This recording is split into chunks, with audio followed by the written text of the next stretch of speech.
Hello student, फिर से नया टॉपिक लेकर आए यूपी पुलिस कांस्टेबल के 100 महत्वपूर्ण प्रश्न।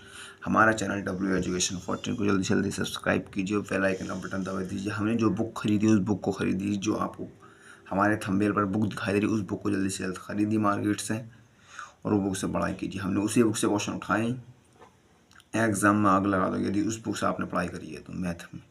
मैथ की जो आपको जितने भी क्वेश्चन सारे कंप्लीट कर आओगे। 40 नंबर की मैथ आती है, उसमें से आपको 40 में से 40 क्वेश्चन करने हैं। अब ज़्यादा टाइम नहीं लेंगे, क्वेश्चन शुरू करते हैं। प्रश्न नंबर 1, आयत ए बी सी डी में बिकर्ण सी ए बराबर 20 सेंटीमीटर और ए बी, यानी कि जब ए बी बराबर है 16 सेंटीमीटर, डी सी भी 16 सेंटीमीटर के बराबर होगी। याद रखना कभी भी। तो बेसिक नंबर याद कीजिए। अब आप देख रहे होगे कि आयत की जो कोण होता है, प्रत्येक कोण कितने डिग्री का होता है? 90 डिग्री का। कितने डिग्री का? 90 डिग्री का। ठीक। विकर्ण का है 20 सेंटीमीटर, ए बी बराबर 16 सेंटीमीटर और डी सी बराबर 16 सेंटीमीटर। 20 का नंबर हम जानते हैं कि आयत की जो प्रत्येक कोण होता है वो 90 डिग्री का होता है। ठीक। अब यहाँ पर 90 डिग्री, तो हम देख पा रहे हैं कि इसमें हमारी पिरमे लग रही है, जिस पिरमे को हम कहते हैं पाइथागोरस पिरमे। क्या कहते हैं? पाइथागोरस पिरमे। ठीक। अब पाइथागोरस पिरमे क्या होती है? पाइथागोरस पिरमे होती है कर्ण का वर्ग, यानी कि 20 का वर्ग। कर्ण बीसी है ना, यानी कि जो लंब है, यानी कि अर्थात जो 90 डिग्री का कोण बन गया, उसके सामने की भुजा कर्ण कहलाती है और जो उस पर खड़ी भुजा होती है वो कहलाती है लंब।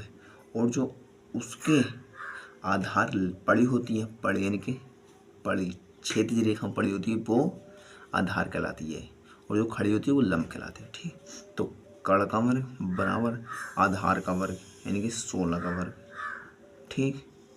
प्लस 20 यानी कि लंब का वर्ग। अब 20 का वर्ग पूछ रहे, देखिए अब 20 का वर्ग कितना होता है? 1600, यानी कि 20 का वर्ग का मतलब कि 20 को 2 बार गुणा में लिखना है। ठीक। बराबर 16 का वर्ग होता है 256 प्लस 20 स्क्वायर। 400 में से 256 माइनस कर दिए तो कितना बचा हमारा? बराबर 20 स्क्वायर। कितना बचा? 144। अब 144 तुम जानते हो कि 12 का वर्ग है, तो 20 का मान कितना आ जाएगा? 20 बराबर आ जाएगा हमारा 12। सी इज द करेक्ट आंसर। ठीक। किसी संख्या के 3 गुने और 12 का योग 72 संख्या ज्ञात कीजिए। अब इस सवाल में क्या करें? किसी संख्या के 3 गुने, इसके दो मेथड है। आप एक तो मान रख कर देख सकते हो, यानी कि यदि हम 19 में मान रख कर देखते हैं, हम 19 देखते हैं तो 19 का 3 गुना करते हैं, 19 से 57, 57 12 जोड़े तो हमारे कितने हो रहे? 69। हमारे आंसर सही नहीं है। 30 रख कर देखते हैं, 30 20 या 60, 60 और 12 72, यही हमारा सटीक उत्तर है। एक तरीका इसका ये है कि आप 3x प्लस 12 बराबर 72 रख दो, इससे आपका एक्स का मान निकल जाएगा। देखिए 3x बराबर 72 माइनस 12 कितना होता है? 60। तो एक्स का मान कितना आ गया हमारा? एक्स का मान कितना आ गया? 20। जब एक्स का मान 20 आ गया तो हमारी संख्या कितनी होगी? 20 की संख्या होगी। तो हमारा डी आंसर सही नहीं होगा, बी आंसर सही नहीं होगा, हमारा डी आंसर सही होगा। मैंने आपको तुक्का वो बताया था, इसलिए आपके देखिए क्या कर पाते हैं। क्या था? ये आंसर सही नहीं होगा। ठीक। क्योंकि इसने 3 गुना कहा है। यदि आप एग्जाम में अधिकतर ऐसे बच्चे गलती कर डालते हैं, 30 जल्दी में लगा देती हैं। नहीं, ऐसी गलती मैंने भी आपको समझाया, देखिए ठीक समझ में आ गया होगा आपको। अब देखिए अगला क्वेश्चन नंबर 3, यदि 2 क्रमागत संख्याओं का योगफल है तो उन संख्याओं का ज्ञात कीजिए। 2 क्रमागत संख्या, इनमें क्रमागत संख्याएं देखिए कौन सी है? 3,4 है, तो यही हमारा सही आंसर है। यदि 6 कलमों का मूल्य ₹24 है तो 7 कलमों का मूल्य कितना होगा? देखिए, यानी कि 6 कलमों को कलम डाल लेते हैं। कलम कितनी? 6 7 और मूल्य कितना? देखिए मूल्य कितना? 24 और एक्स, मूल्य एक्स मान लेते हैं। तो ये क्या हो जाएगा? 6:7 समानुपात 24 एक्स, 24 समानुपात एक्स।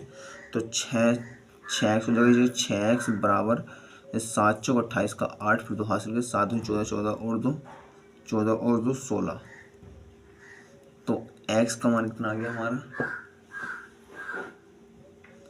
एक्स का मान 6 इधर गुणा में जाकर फिर गुणा में इधर जाके भाग में हो जाएगा। तो 7 चौक 28, 2 हाथ में 7 14, ठीक।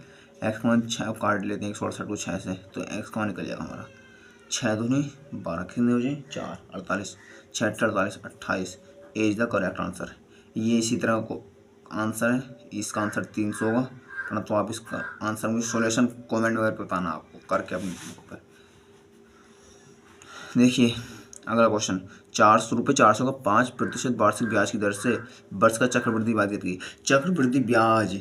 अब देखो बहुत महत्वपूर्ण क्वेश्चन है ये, चक्रवृद्धि ब्याज का ₹400 का। देखिए चक्रवृद्धि ब्याज का एक फॉर्मूला था, ए बराबर PA+R/100 की घात n, यानी कि समय। अब देखिए P कितना हमारा 400, A प्लस R की जगह कितना रख देंगे 5/100, कितने वर्ष का कहा है 2 वर्ष का, तो 2 स्क्वायर 400 गुणा यानी कि 1/20, 1/20 का मतलब 21 यानी प्लस में तो 21 यानी कि नहीं 21/20 हो गया। कम वर्ग 2 लग रहा है तो 2 से ये कट जाएगा, कितना आ जाएगा हमारा 21 का मतलब 441। अब देखो चक्रवृद्धि ब्याज निकालने के लिए 441 माइनस 400 कर देंगे, चक्रवृद्धि मान आ जाएगा हमारा 41, आंसर सही। एक जोड़ी जूते का अंकित मूल्य। अब आगे आ गया जीएसटी का सवाल। जीएसटी का सवाल में आपको कुछ नहीं करना, 1500 का नहीं अर्थात 1500 का 18% निकाल दो। मैं अभी आपको बताऊँगा पूरी ट्रिक। 1500 गुणा 18/100, ये इसकी सही वो है जो मैं बता, गुणा करके 270 आ गया। अब 270 अब कितना मूल्य कितना 1500, जब आप उस पर 270 की जीएसटी दोगे कितना हो जाएगा 1770। See the correct, B is the correct answer. अब इन दोनों सवालों का आंसर कमेंट में आपको बताना, वीडियो को लाइक करना, कमेंट में बताना वीडियो कैसी लगी। अब देखो जीएसटी का क्या होता है, जीएसटी बहुत महत्वपूर्ण होती है। आपको ये अलग से भी पूछा जा सकता है, कहीं आप कोई दुकान पर सामान लेने आ रहे हैं तो उस पर से यदि आपको 5% जीएसटी लगा दीजिए, तो जीएसटी में कुछ नहीं है, जितने पैसे हैं उसका उतने प्रतिशत लगा दो और उसमें उसका मान ऐड कर दो, वही आपका आंसर हो जाएगा।